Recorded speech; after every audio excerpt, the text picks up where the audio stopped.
Could a political newcomer flip a critical congressional seat? Or will Minnesota's 1st District remain red? Well, high school math teacher Democrat Jake Johnson is mounting a stiff challenge to incumbent Republican Representative Brad Finstad.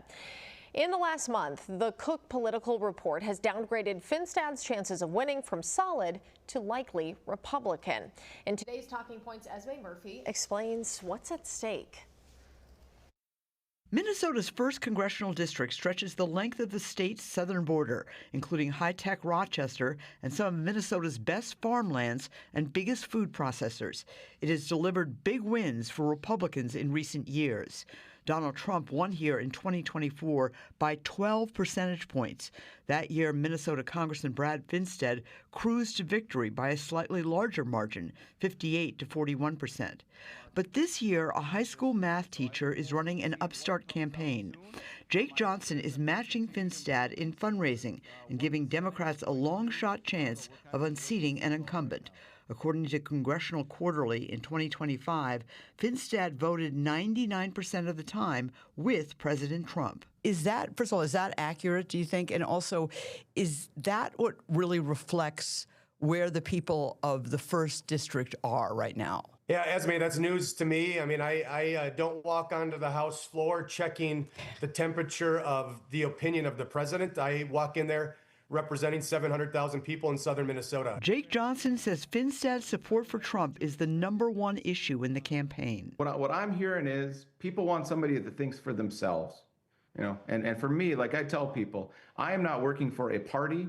I am not working for a president. I am working for the people of this district. And what the people of this district are telling me clearly is we don't want the tariffs. We don't want the Iran war. We don't want $87 billion in cuts to rural health care.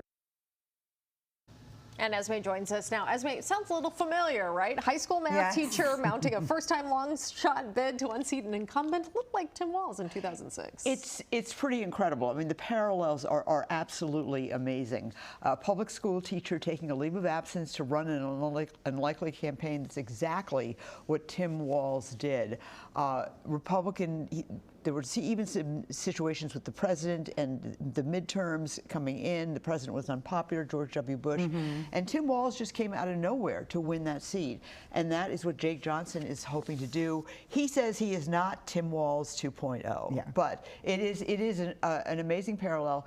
And very few public school teachers do run for higher office. More should, but well, interesting, right? You did say though that Johnson has matched Finstad in fundraising, but if you remember, Angie Craig outspent Peggy Flanagan, right, for the U.S. Senate primary, or by more than 4 to 1. Right. And she still lost.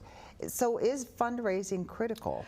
You know, it almost always is, but that's a very important race to remember, the one you brought up, Angie Craig versus Peggy Flanagan, because Peggy Flanagan really was outspent by more than 4 to 1, and yet she came through. That's the exception as opposed to the rule.